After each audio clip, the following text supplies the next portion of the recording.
tous, chers amis du Petit Ballon. Je suis avec notre cher et grand sommelier Jean-Michel Deluc. Bonjour. Bonjour Martin, bonjour tout le monde. Qu'allons-nous déguster, Jean-Michel? Là aujourd'hui on va à un château qui a un nom original, Clos du Loup.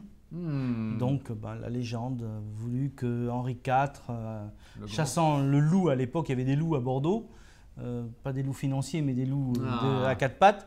Et ce loup a voulu traverser la Gironde et est arrivé de l'autre côté, dans le côté de Blaye, donc Blaye du côte de Bordeaux aujourd'hui.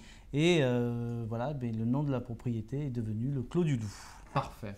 Voilà. Donc, Blaye, on est à Bordeaux. On est rive droite, Ouais. évidemment. Blaye, très jolie citadelle dans un style Vauban, donc forteresse. Ouais. Voilà. Et très jolie ville, très joli coin. Et puis un très joli vignoble, très vallonné. Beaucoup de charme. Et donc le merlot y est dominant, c'est le cas dans ce vin-là. On trouve les cabernets francs, cabernets sauvignons. Et dans celui-ci, il y a un petit peu de malbec également. Le côté canaille un peu. Le côté un peu poivré, un peu épicé, un peu sauvage, qui est la signature souvent d'une cuvée. Alors c'est un 2011. Hein. Alors effectivement, si vous regardez vos cartes de millésime, ce n'est pas un millésime qui est traité gentiment par les journalistes. Mais c'est justement là qu'on voit les bons vignerons.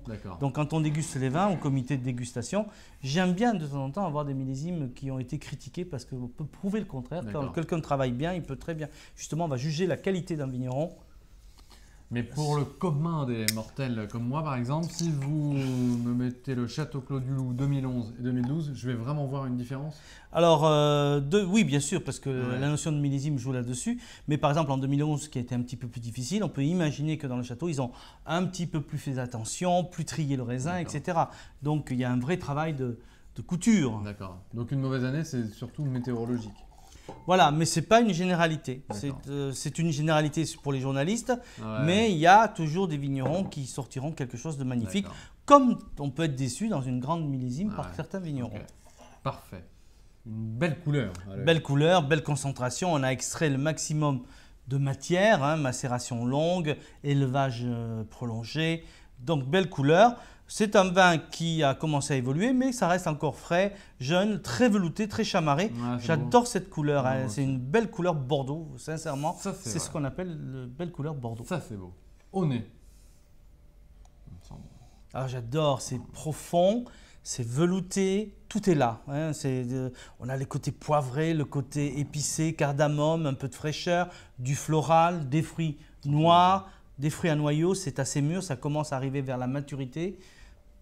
C'est beau. Un peu vanillé, et puis alors, moi je trouve ça très racé, très classe. Voilà. Et sincèrement, en dégustation à l'aveugle, j'aurais mis ça sur une appellation bien plus grande. D'accord. Ouais. En bouche. En bouche.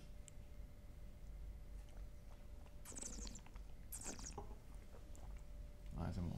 Voilà, velours, c'est subtil, c'est sensuel, c'est voluptueux, c'est long, ça évolue bien en bouche. Le poivre arrive, les tanins très fins, très soyeux, un peu poudreux sur la bouche. Là, c'est magnifique. Belle longueur, une finale juste réglissée ce qu'il faut. Bon. Mentholé, c'est sublime. Plein de surprises. Oui, mais c'est sublime. Comme quoi, sur un millésime reconnu difficile, on peut faire des vins absolument superbes. Voilà. Alors, c'est vrai que c'est un vin de 2011 qu'on peut boire aujourd'hui. On commence à le boire aujourd'hui, il n'est pas encore tout à fait à son apogée. On peut le garder 4-5 ans sans aucun souci, mais on se fait plaisir aujourd'hui. D'accord. Ouais. Et justement, comment sortir le meilleur de cette bouteille? Alors, ne pas hésiter à le passer en carafe une demi-heure avant, 1 heure maximum. Le servir à 17-18 degrés. Donc, si il est dans l'appartement, n'hésitez pas à le remettre 15 minutes dans le frigo pour le rabaisser un petit peu. Et alors là, je vais passer au-delà des viandes grillées, je vais aller sur les viandes rôties. J'ai besoin d'un jus quand même. Donc un beau filet de bœuf rôti, un rumsteak, mais avec un jus réduit, voire un peu truffé si c'est une fête, par exemple, ça serait merveilleux. Et il est assez soyeux pour aller sur une spécialité bordelaise, comme la lamproie par exemple, qui est un poisson mariné dans le vin rouge, et puis ensuite cuit dans ce vin rouge. C'est-à-dire qu'on le marine avec le Clos du Loup? Alors, vous pouvez le mariner avec un autre vin rouge, mais idéalement, il faudrait mariner et boire le même vin. Hein. Mais bon, c'est une question de portefeuille, c'est une question financière. Quoique, rapport qualité-prix, ce vin est absolument incroyable. C'est délicieux.